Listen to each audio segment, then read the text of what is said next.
আমরা প্রকিউরমেন্ট প্ল্যানে যাব, কিভাবে প্রকিউরমেন্ট প্ল্যান তৈরি করে এবং পিপিপিতে এটা কিভাবে থাকে এই বিষয়গুলো নিয়ে আলোচনা করবো। অ্যাকচুয়ালি আমরা যদি অ্যানুয়াল প্রকিউরমেন্ট প্ল্যানটা করি তাহলে আমরা টোটালটাও ওর সাথে বুঝতে পারবো, আমরা অ্যাড করে যাই। আমাদের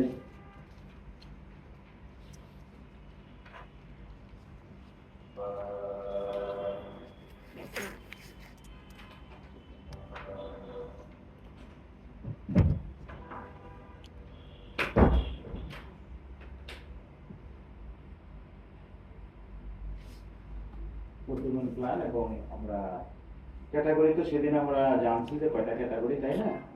কয়টা ক্যাটাগরি? তিনটা বা চারটা ক্যাটাগরি। এখন গুডস, ওয়ার্কস, ফিজিক্যাল সার্ভিস আর কনসাল্টিং সার্ভিস, এই চারটা ক্যাটাগরি। এবং এই চারটা ক্যাটাগরিতেই আমাদেরকে কিন্তু প্ল্যানগুলো করতে হয়। এগুলো আমরা গতদিনে আমরা এটা দেখেছি। এবং এখানে এসে যে দুইটা ক্যাটাগরি, প্রসেস ক্যাটাগরি, সেদিনও আমরা পেয়েছি, তাই না? প্ল্যান, কত ধরনের প্ল্যান আমাকে করতে হয়? জেনারেলি আমরা কি জানি, কত টাইপের করি? দুই ধরনের। একটা হলো টোটাল প্রকিউরমেন্ট প্ল্যান, একটা হলো annual procurement plan. Total procurement প্ল্যানটা আমরা দেই কোথায়? ডিপিপির মধ্যে। অথবা আমরা যখন বাজেট ঠিক করি, মনে করেন যে আমি আমার যে ডিপার্টমেন্ট বা আমার যে অর্থ বিভাগ, সেখানে যখন আমরা বাজেট চাই, তখন ওখানে অনেক সময় টোটাল প্রকিউরমেন্ট প্ল্যান দিতে হয়। টোটাল প্রকিউরমেন্ট প্ল্যান এবং অ্যানুয়াল প্রকিউরমেন্ট প্ল্যানের মধ্যে তেমন কোনো বেসিক পার্থক্য হয়। বেসিক পার্থক্য শুধু এক জায়গাতেই, যে অ্যানুয়ালে আমরা একটু বড় করে দিই, ইনফরমেশনগুলো একটু ইলাবোরেট করে দিই। যেরকম আমি যদি একটু বলি যে কবে আমি টেন্ডার আহ্বান করব, কবে এটা রিসিভ করব বা ওপেন করব, কবে এটা ইভালুয়েট করব, কবে আমি অনুমোদন করব, কবে নেওয়া দিব, এরকম একেবারে ভাগ ভাগ করে টাইমগুলো দিচ্ছি।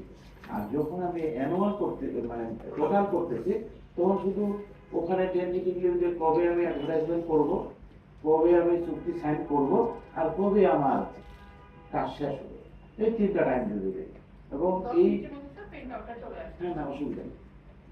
তাহলে এই যে মানে টোটাল যে মানে 18টা কলামের থেকে এখানে 12টা কলাম প্রবর্তন করছে, এক্সট্রা শুধু 3-4টা কলাম এখানে থাকতেছে, যেগুলা ওই টোটালের মধ্যেই আছে। তো সুতরাং অ্যানুয়াল এবং টোটালের মধ্যে আমার তেমন কোনো পার্থক্য নেই।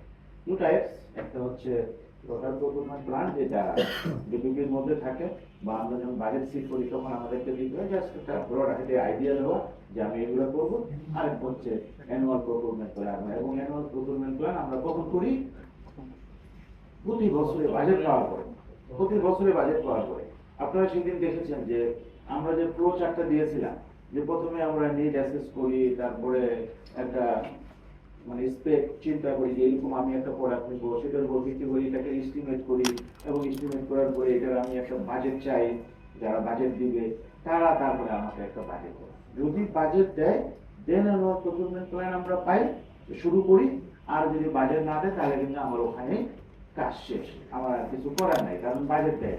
তো সুতরাং এই অ্যানুয়াল প্রকিউরমেন্ট প্ল্যানের ফাংশনটা শুরু হয় বাজেট পাওয়ার পর। আর টোটাল প্রকিউরমেন্ট প্ল্যানের বিষয়টা যখন আমি আইডিয়া জেনারেট করতেছি যে আমি আসলে কি করতে চাই, সেই জায়গাটায় কিন্তু এটাকে প্লেস করা হয়। সো জিনিস কিন্তু একেবারে একটা ইনিশিয়াল স্টেজে লাগে আর একটা বাজেট পাওয়ার পরে লাগে। তো এই দুটো জায়গায় আমাদের এখন আজকে কাজটা। তো এখানে প্রকিউরমেন্ট প্ল্যান রেগুলেটেড হয় কিভাবে? এরা রেগুলেটেড হয় পিপিআর দিয়ে, পিপিআর বিপিএ দিয়ে রেগুলেটেড হয়। পিপিএ দিয়ে রেগুলেটেড হয়। পিপিএ 2006 বলছে কতবার আমরা করতে পারি, আপনারা নিশ্চয়ই এটা জানেন কতবার করতে পারি, তাই না? কতবার করি আমরা? প্রথমে একবার করি, তারপরে কোয়ার্টারলি আমরা আবার এটাকে আপডেট করতে পারি। তার মানে আমাদের কিন্তু 4-5বার এটাতে রিভাইজ করতে পারি। দেন অ্যাপ্রুভাল, কে অ্যাপ্রুভাল করে এটা আপনারা জানেন, বা তার অথরাইজ কেউ অ্যাপ্রুভ করে, সুতরাং এটা আমরা জানি। পাবলিকেশন কি করবো? পাবলিকেশন বলতে কি বোঝাচ্ছে? ওয়েবসাইটে দেওয়া, তারপরে সিস্টেমে যদি করেন, এখন যেহেতু সবই আমাদেরকে ইজিপিতে করতে হবে, আমাকে ইজিপিতে দিতে হবে, বা ইজিপিতে অটোমেটিক্যালি যাবে, আমি আপলোড করা মানে ইজিপিতে চলে গেছে, অ্যাপ্রুভ করা মানে ইজিপিতে চলে যাচ্ছে। প্লাস আরো বলছে যে আপনার যদি জার্নাল বের হয় সেখানে আপনি দিতে পারেন। বাট এটা কন্টিনিউয়াসলি ডেভেলপ হয়, চেঞ্জ হয়, সুতরাং আমরা ওইগুলোতে এটা দিই না। কারণ দেখা গেলো যে আগের জার্নালে যেভাবে দিছি পরের জার্নালে লিটল বিট মডিফাই হয়েছে, কেউ আবার এখানে আসে কোশ্চেন করবে যে একই জিনিস ওইখানে এরকম এখানে আবার এরকম হয়। সুতরাং আমরা ওইসব জার্নালে দিই না। বাট আপনার ওয়েবসাইট, আপনার পাবলিকেশন যদি আপনি করতে চান বা আলাদাভাবে প্রকুরমেন্ট প্ল্যানের একটা পাবলিকেশন করতে পারেন, আপনাদের যারা হিউজ অর্গানাইজেশন যারা আপনারা আছেন আপনারা কিন্তু এটা করতে পারেন। যেরকম আমি সিভিল এভিয়েশনের কথা বলতে পারি যে প্রচুর প্রকুরমেন্ট হয়, সুতরাং ওনারা একটা প্রকুরমেন্ট প্ল্যানের একটা পাবলিকেশনে বাইর করতে পারে এবং এটার উপরে কিন্তু মানে কারো যদি কোনো কমেন্টস থাকে নিতে পারে, কেউ এটা নিয়ে রেডি হবে যে আমাকে টেন্ডারে পার্টিসিপেট করতে হবে। কারণ টেন্ডারে পার্টিসিপেট করতে গেলে কিন্তু প্রস্তুতি দরকার। আমরা কিন্তু এই প্রস্তুতিগুলা আমাদের অনেক সময় থাকে না, টেন্ডারে থাকে না। কারণ টেন্ডারে পার্টিসিপেট করতে গেলে দুটো জিনিসের প্রয়োজন, একটা হলো ফাইন্যান্সিয়াল ইস্যু, একটা হলো ডকুমেন্টারি ইস্যু। দুইটা জিনিসেরই কিন্তু প্রস্তুতি। ডকুমেন্টারি ইস্যুতে হচ্ছে আমি কি কি কাজ করেছি, আমার যে পার্টিসিপেট করার জন্য আমার কি ধরনের মানে কাগজ এখানে দিতে হবে সেগুলোর প্রস্তুতি, অ্যাজ ওয়েল এজ আমার ফাইন্যান্সিয়াল প্রস্তুতি। এবং ফাইন্যান্সিয়াল প্রস্তুতির মধ্যে কিছু কিছু বিষয় আছে আমাকে একেবারে মানে ব্যাংকে দেখাতে হবে বা আমার ক্যাশে থাকতে হবে, কারণ এগুলো না থাকলে আমি আগাতে পারবো না। অনেক টেন্ডারার আছে যারা টাকার অভাবে কিন্তু তাৎক্ষণিকভাবে পার্টিসিপেট করতে পারে না, কারণ আমরা যে টেন্ডার দাখিলের জন্য টাইম দিই সেই টাইমটা কিন্তু খুব বেশি না। জেনারেলি দেই 10 দিন আছে, 14 দিন আছে, 21 দিন আছে, 28 দিন আছে। আপনি যদি ম্যাক্সিমামটাও ধরেন এটা কিন্তু খুব একটা বেশি টাইম দিয়ে আমি পাবো, এটা দেখতে দেখতে চলে যাবে। ইউএসবির টাকা যখন আপনি এখানে ইনভলভ করবেন এবং একজন টেন্ডারার যে টেন্ডারে পার্টিসিপেট করে তাদের কিন্তু হিউজ টাকা ইনভলভ থাকে। আমার মনে আছে যে 2012-13 দিকে আমরা একটা স্টাডি করছিলাম, তখন আমি সিপিটিউতে, সেখানে দেখা গেছে যে একজন টেন্ডারার শুধু টেন্ডার ডকুমেন্ট প্রতি বছর কিনে 1.5 থেকে 2 লাখ টাকা টেন্ডার ডকুমেন্ট, এবং এই টাকাটা কিন্তু ফল। এবং সেই সময় আমরা দেখেছি যে মানে এই টাকা দিয়ে আমাদের এই যে 4th শ্রেণীর কর্মচারী আছে না, এরকম 2 জন কর্মচারী মানে সেগুলা মানে এগুলো কোনো ব্যাক পায় না। তারপরে আছে যে তাকে টেন্ডার সিকিউরিটি জমা, একজন মানে মিডিয়াম কোচের একজন সাপ্লায়ার বা একজন কন্ট্রাক্টর তাকে প্রায় এই টেন্ডার সিকিউরিটির নামে তাকে কিন্তু হিউজ টাকা প্রোগ্রামিং এজেন্টদের কাছে জমা থাকে।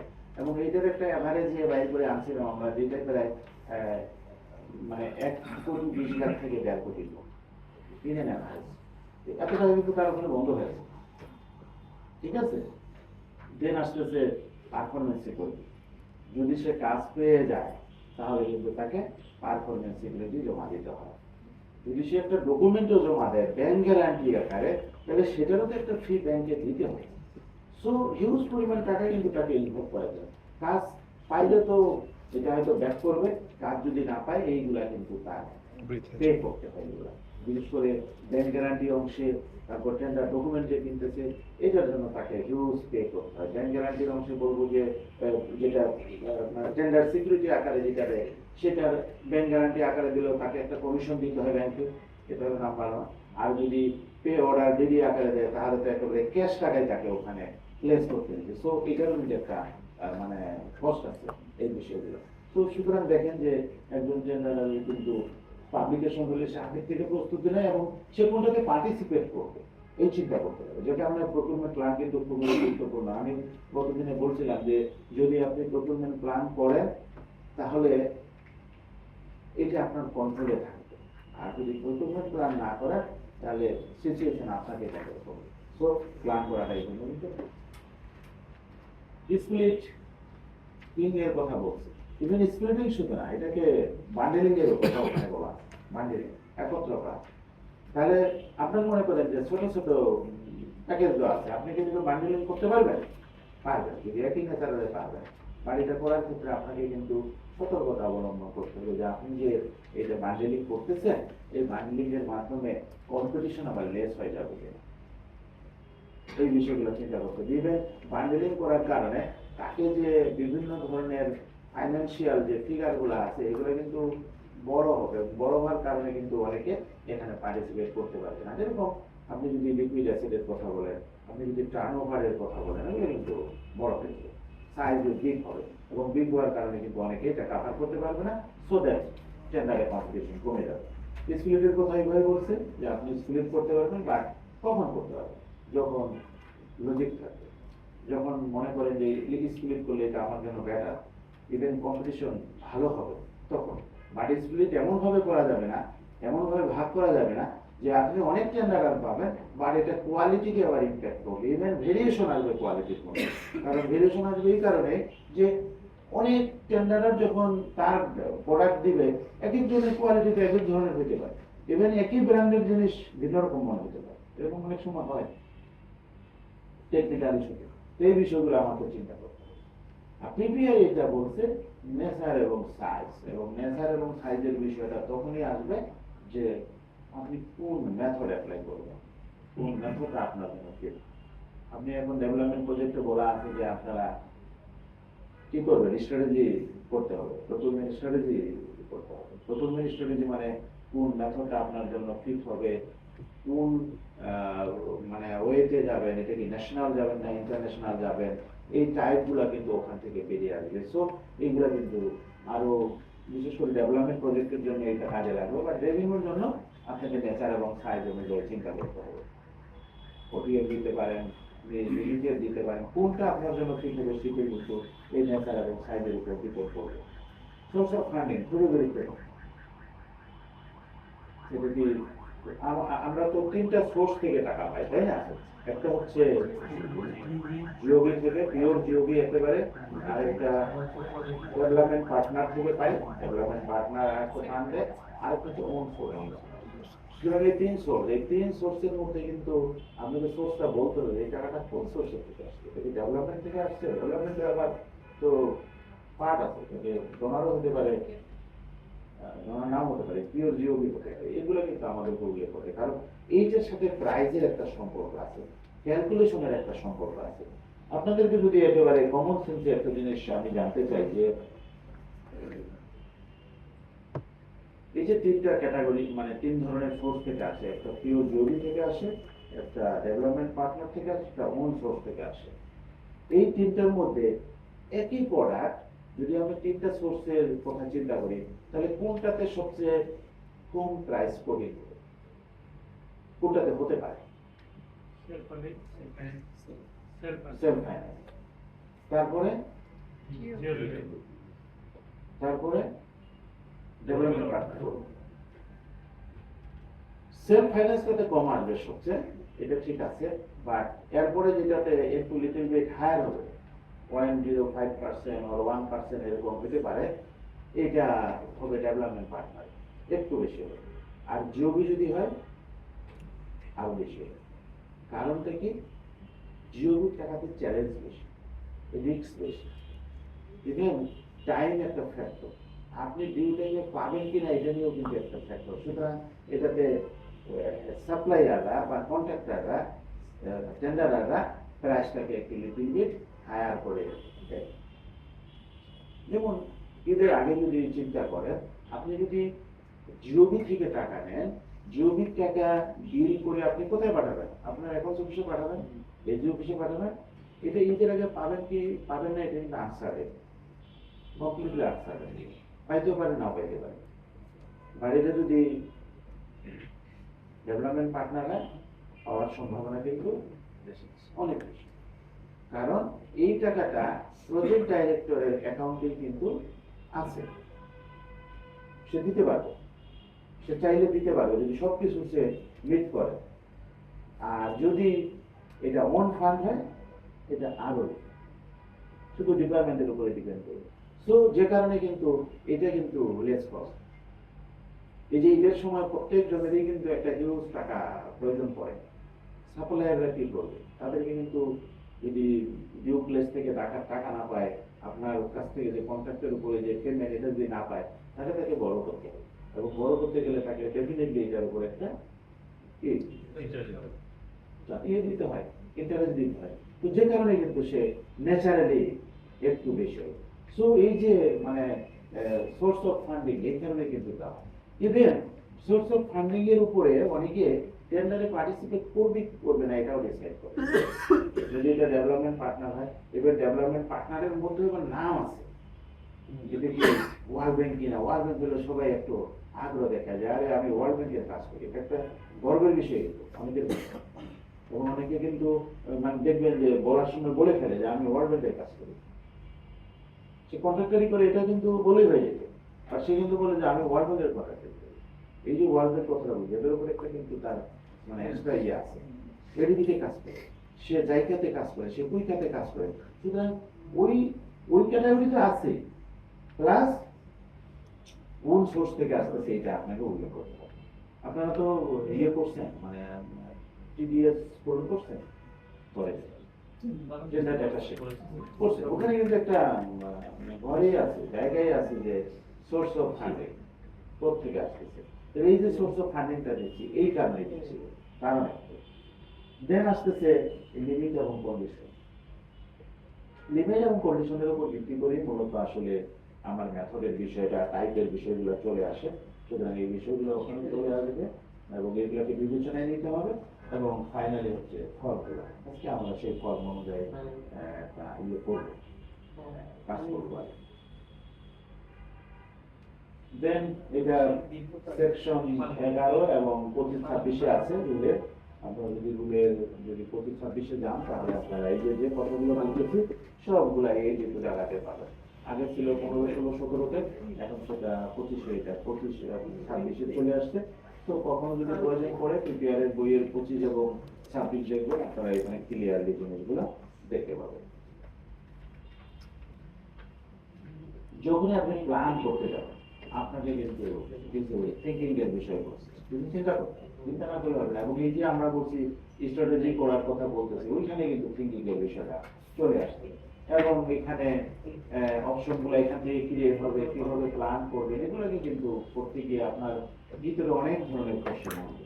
একটা হচ্ছে what is to be done, তারপরে বলছে হয় রিলিজ টু বি ডান, মানে টাইমের বিষয়গুলো কিন্তু এই কথাগুলো থেকে চলে আসছে যে কখন কোনটা করব না করব, তারপরে কিভাবে এটা করব, কে এটা করবে, এই বিষয়গুলো কিন্তু এই কোশ্চেনগুলো আসবে। তারপর রিসোর্স থেকে আসবে, এই কোশ্চেনগুলো থেকে কিন্তু আপনার প্ল্যানটা তৈরি হবে। এবং ফাইনালি আরো বলতেছে যে কে সম্পর্কে ভালো জানে, কে জানে প্রজন্মের প্ল্যান সম্পর্কে ভালো, কে ভালো বলতে পারবে, সবচেয়ে বলতে পারবে যিনি প্রকৃতি দেবে, উনি ভালো বলতে পারবে।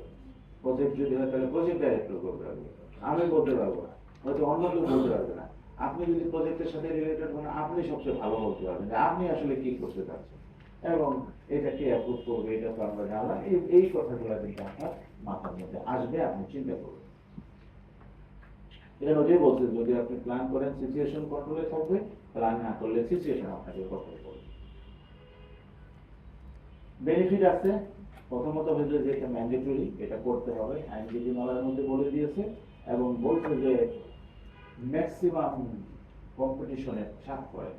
অনেকে বলে যে স্যার প্ল্যানের মধ্যে ম্যাক্সিমাম কম্পিটিশনের কি সম্পর্ক? আপনারা কি মনে করেন সম্পর্ক আছে? আছে প্ল্যানের সাথে কম্পিটিশনের সম্পর্ক আছে। সম্পর্কটা এরকম, এই যে আমি শুরুতে কিছু কথা বললাম যে জেন্ডারে পার্টিসিপেট করতে গেলে কিছু প্রস্তুতির দরকার আছে। প্রথমত হচ্ছে মেন্টাল প্রস্তুতি, মানসিকভাবে আমাদের প্রস্তুতি দিতে হবে যে আমি এখানে পার্টিসিপেট করবো। যে তার আগে তাহলে আমাদের প্ল্যানটা দেখতে হবে, কারণ একজন প্রতিনিধি এন্টিটির অনেক প্রকল্পের, আমি কি সবগুলোতে পার্টিসিপেট করবো? ডেফিনেটলি না। আমি কোনটায় ফিট করবো সেটা আমি গাইড করবো। সুতরাং এটা যখন আগে কেউ চিন্তা করবে তখন কিন্তু সে পার্টিসিপেট করার জন্য যে ধরনের প্রস্তুতি দরকার সেটা ডকুমেন্টারি এবং ফিনান্সিয়াল দুইটারই সে প্রস্তুতি নেবে। এবং এই প্রস্তুতি যখন নেবে তখন কিন্তু কম্পিটিশন অটোমেটিক্যালি বাড়বে। আমাদের এখানে এখন অনেক টেন্ডাররা পার্টিসিপেট করে। আমি যদি সত্যিকার অর্থে বলে থাকি, আপনারা হয়তো এটা আমার সাথে এগ্রি করতে পারেন, নাও করতে পারেন। আমরা যদি ঠিক মতো টেন্ডার ইভালুয়েট করি, এটা হলো আমার ব্যক্তিগত পারসেপশন আছে, একজন টেন্ডারেরও টিকবে না। জেনুইনলি যদি আমরা করি, অনেক ধরনের দুর্বলতা থাকে, অনেক। আমরা এর কিছু কিছুকে in the name of minor deviation, এটা হলে ওটাকে ছেড়ে দেই। In the name of major deviation, এটার কথা বলে কাউকে স্টপ করে দিই। এগুলো আমরা করি, করতে হয়, মানে কখনো নোয়িংলি করি, কখনো আননোয়িংলি করি। যাই করি না কেন, আপনি যদি আসলে এই প্রথমে প্ল্যান যদি আগের থেকে যদি আমরা ফোরকাস্ট করি এবং টেন্ডার যদি প্রস্তুতি নেয়, তাহলে টেন্ডারটা অনেক ফাইন টিউন হবে, একটা জেনুইন টেন্ডার আসবে, এর ভুলভ্রান্তি অনেক কম হয়। এখন তো তাও ইজিপি হওয়ার কারণে আগের থেকে অনেকে ডকুমেন্ট কিনে। আমরা তো যখন ম্যানুয়াল ছিল তখন তো এরকমও দেখেছি, আগের দিন বিকালবেলা ডকুমেন্ট কিনতেছে, পরের দিন 2টার সময় জমা দিচ্ছে। এই এক রাতের মধ্যে সে কি পড়লো আর কি দেখলো, আমাকে এটা বলো। তার মানে কি, আমরা বেশিরভাগ ক্ষেত্রেই কপি পেস্ট করি, অথবা আমাদের কিছু এক্সপিরিয়েন্স আছে সেটার উপর ভিত্তি করে কিন্তু কাজ চালাই দিই। বা এগুলো যদি আমরা ডিউলি দেখতে যাই, অনেক ত্রুটি বের হবে। আমরা অনেক ক্ষেত্রে এটা দেখি না, বাট এখন দেখি এই কারণে, কারণ অল আর ডকুমেন্টে কোথায় সিস্টেমের মধ্যে। সিস্টেম থেকে তো আমি কখনোই কোনো কিছু ইরেজ করতে পারতেছি না, এবং ইরেজ করতে পারি না বলে এটা ওখানে যে কোনো সময় সেভ করলে কিন্তু পাওয়া যায়। এই কারণে এখন অনেকটাই আমরা সচেতন হয়েছি। সুতরাং ম্যাক্সিমাম কম্পিটিশন একটা করবে। অনেকের একসময় দেখছেন না যে অনেকের বিও অ্যাকাউন্ট তো নিশ্চয়ই থাকার কথা, অনেকের বেনিফিশিয়ারি ওনার অ্যাকাউন্ট কিসের কাজে লাগে? এটা শেয়ারের কাজে লাগে। তো শেয়ারের কাজে লাগে। এই যে মানে তখন আমাদের কি কাজ ছিল, অফিস তো ছিলই, আমাদের সরকার একটা কাজ ছিল যে আজকে কি কি নতুন শেয়ার আসলে, তাই কোনটাকে আমি পার্টিসিপেট করবো। তো পার্টিসিপেট করতে গেলে তো কি লাগে, টাকা লাগে। আমার কাছে যখন অত টাকা থাকে না, তখন আমি কি করি, ওই বাসার যিনি আরেকজন আছেন ওনাকে রিকোয়েস্ট করি যে এটা সেল করে এটা নেই, তারও কিছু থাকে তাই না। তারপরে কারো কাছে বড় করি, ইভেন আমার যদি কোনো ইয়ে থাকে। এই যে প্রস্তুতি, এই প্রস্তুতিগুলোই কিন্তু আসলে টেন্ডারের উপর থাকে। এই যে প্ল্যান যখন আপনি সামনে শো করবেন, তখন কিন্তু একজন টেন্ডারের কি লাগবে সেগুলো নিয়ে কিন্তু ভাববে। যদিও আমাদের দেশে টেন্ডার ভাবে কি ভাবে না আমি জানি না, বাইরেটা কিন্তু ভাবতে হবে, ভাববে। আপনি যখন ভাববে, এটা জেনুইন জিনিসটাকে সে রেডি করে ডিউলি টেন্ডারে পার্টিসিপেট করার চেষ্টা করবে। কারণ টেন্ডারে ওখানে আমি বলে দিয়েছি যে কবে অ্যাডভার্টাইজ করবো, তো ওটার জন্য আমার কি কি দরকার, কিভাবে আসবে, এইভাবে কিন্তু প্রত্যেকটা জিনিসই চিন্তা করবে। এখানে গতদিনে আমরা এই অংশটা দেখছি যে টাইমলি এবং কোয়ালিটি যদি আপনি রিক্রুটমেন্ট করতে চান, তাহলে প্ল্যানটা খুবই গুরুত্বপূর্ণ। এই বিষয়টা বলা হয়েছিল যে প্রসেস স্পিড আপ হবে, গতদিনও আমি বলছিলাম, এবং এখানে ইমপ্লিমেন্টেশন পিরিয়ড কমে যাবে। ডেফিনেটলি প্ল্যান যখন করবেন ইমপ্লিমেন্টেশন পিরিয়ড কমে যাবে। কিভাবে কমবে? কারণ আপনি তো প্ল্যান করছেন, আপনি ওখানে টাইম লাইন দিয়েছেন, সুতরাং আপনাকে তো সেইভাবেই চিন্তা করতে। দেন প্রসেস রিডিউস হবে, ইরর অনেক ধরনের, অনেক বিশেষ করে সাবসিকুয়েন্ট আগে একটা কাজের সাথে একটা কাজের লিঙ্ক আছে। গতদিনও বলছিলাম যে সাপোজ বিল্ডিং এর কাজ হয়ে গেছে, ফার্নিচার আসে, ফার্নিচার চলে আসছে, বিল্ডিং রেডি না, তাহলে তো এটা কি অ্যালাইনমেন্ট না। এই অ্যালাইনমেন্ট গুলা কিন্তু রিডিউস হবে বা অ্যাটলিস্ট কমে যাবে। দেন এফিসিয়েন্সি এবং কোয়ালিটি দুটোই বাড়বে। ডেফিনেটলি আমি যদি প্ল্যান মতো চলি, কোয়ালিটি এফিসিয়েন্সি দুটোই বাড়বে। Project as well as officer যিনি এই প্রতিনিধি সবার জন্য সো এটা আমরা দেখি। এখন প্রকুরমেন্ট ফরম্যাটের কথা বলছি আমরা। এখানে একটা দেখি যে এখানে প্রথম বলছে যে আমাকে অ্যানুয়াল প্রকুরমেন্ট প্ল্যান করতে হবে, ডেভেলপমেন্ট বাজেট থেকেও করতে হবে, ইভেন রেভিনিউ বাজেট থেকেও করতে হবে, ডেভেলপমেন্ট এন্ড রেভিনিউ। তার মানে আমি যদি প্রকুরমেন্ট করতে যাই, তাহলে আমার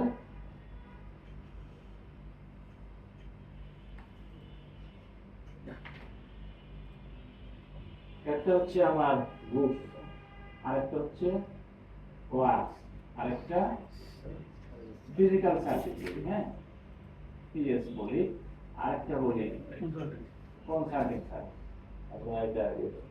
তাহলে এটার মধ্যেও তো রেভিনিউ ডেভেলপমেন্ট আছে নাকি? গুডস আমার রেভিনিউ তো হতে পারে, ডেভেলপমেন্ট হতে পারে, আমার ডেভেলপমেন্ট দিয়েও হতে পারে দুটো। ওয়ার্কস এরকম হতে পারে, রেভিনিউ থেকে আসতে পারে, ডেভেলপমেন্ট টাকা থেকে আসবে, এটা সেটার উপর ডিপেন্ড করবে। এটাও তাই, রেভিনিউ থেকে আসতে পারে, ডেভেলপমেন্ট থেকেও আসতে পারে। এখানেও তাই, রেভিনিউ, ডেভেলপমেন্ট। কোনো প্রকুরিং এন্টিটি আছে বা কোনো অর্গানাইজেশন আছে, সে হয়তো শুধু বেশিরভাগ প্রকুরমেন্টে হচ্ছে কি গুডস, এরকম হতে পারে। এবং গুডসের মধ্যে তার হয়তো কোনো প্রজেক্টে নেই। যেমন আমার ক্ষেত্রে যদি বলেন, আমি এখন যেটাতে আছি, এখানে যে কেনাকাটা আছে শুধু গুডস, আর কিছু নেই। এবং সেটা ডেভেলপমেন্ট প্রজেক্ট নেই, শুধু আছে কি রেভিনিউ। আমার জন্য একটা প্রবলেম। যদি আমি এই যে সিভিল এভিয়েশন আছে, আমি সিভিল এভিয়েশন এই কারণে বারবার বলতেছি যে ওই অর্গানাইজেশনে আমি যেহেতু কিছুদিন কাজ করছি, ওইটা স্ট্রাকচার জানা।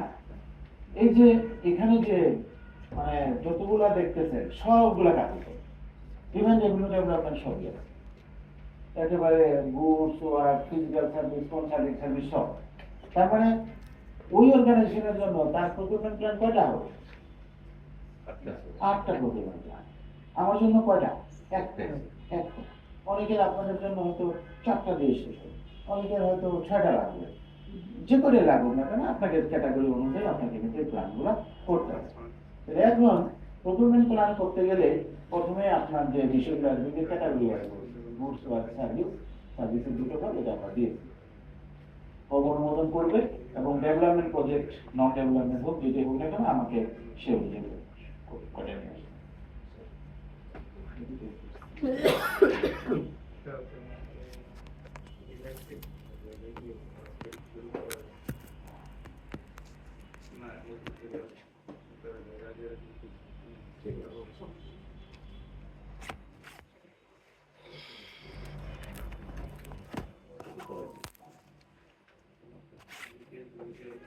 এখন গুড যদি আমরা প্রকুরমেন্ট করি, এর প্যাকেজ নাম্বার প্রথম আসবে, প্যাকেজ নাম্বার দিতে হবে। প্যাকেজ নাম্বার কি দিই আপনারা কি দেবেন? জেনারেলি কি দিতে? GD1। মানে গুডস এর জন্য আমি সিম্বল দিব G, আর যদি রেভিনিউ হয় তাহলে দিব R, আর যদি ডেভেলপমেন্ট হয় তাহলে দিব D। তাহলে আমি এখানে দিব GR, আর এখানে দিব E। এখানে তাহলে কি দিব?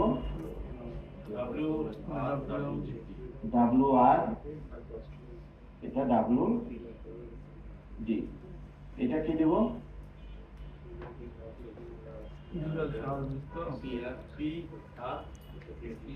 আমি এইভাবে দেই PSR1, PSR, আর এখানে দিব PSD। তাহলে এটা কি হতে পারে? আমি কনসাল্টিং সার্ভিস রেভিনিউ, আর এখানে কনসাল্টিং সার্ভিস ডেভেলপমেন্ট। এখন এজ এ অর্গানাইজেশন হিসেবে আপনার তো আর একটা প্রকুরমেন্ট না, আপনার তো অনেকগুলো প্যাকেজ থাকতে পারে। সো আমরা এটাকে নাম্বারিং করি, GR1, আরো যদি থাকে GR2, আরো যদি থাকে GR3, এইভাবে আমি নাম্বারিং গুলো করতে পারি। এটা আমি দিদি। এখন যদি মনে করেন যে আপনার প্যাকেজ আছে একটা প্যাকেজ, তাহলে কি ওখানে কি সিম্বল দিবেন? কি দিবেন না? দিব।